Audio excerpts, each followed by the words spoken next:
गोर लगै छी। हम चमचम मैथिली गीत में अहाँ समस्त मिथिलावासी के स्वागत करै छी। तो आई एगो हम केदारनाथ बाबा के गीत कहै छी। अहाँ सब ई गीत हमर जरूर सुनब, देखब और हमर चैनल के सब्सक्राइब, वीडियो के लाइक जरूर करब और एमे अहाँ सब सबटा केदारनाथ के लाइव दर्शन करब। सोचै छलियै, विचारै छलियै, कहै छलियै ना, मोने मोन नियारै छलियै, मोने मोन नियारै छलियै, जेबै केदारनाथ कहू भैया रामे राम, राम सीताराम सीताराम। केदारनाथ विराजै बर्फक देश में, राम सीताराम सीताराम। बाबा हो विराज पहाड़ी देश में, काथी के राना बुनबैया, काथी के तरुआ, काथी के राना बुनबैया, काथी के तरुआ।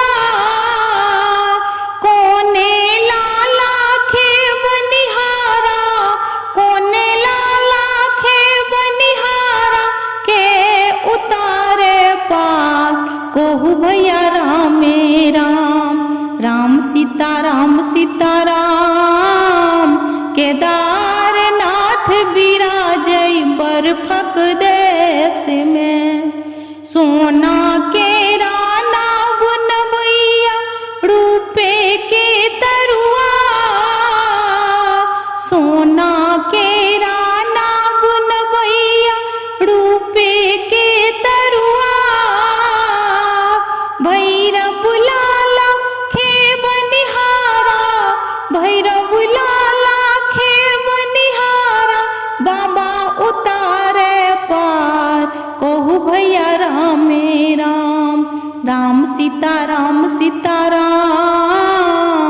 बाबा हो विराज ओरिया देश में, राम सीताराम सीताराम। केदारनाथ विराजै बर्फक देश में, कौनै छै लिखी जै छै कमरथुआ के माय, कौनै छै लिखी जै छै कमरथुआ के माय।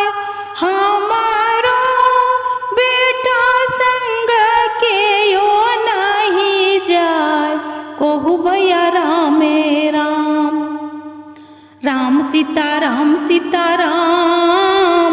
केदारनाथ विराजै बर्फक देश में, जूनी कानू जूनी खित कमरथुआ के माय।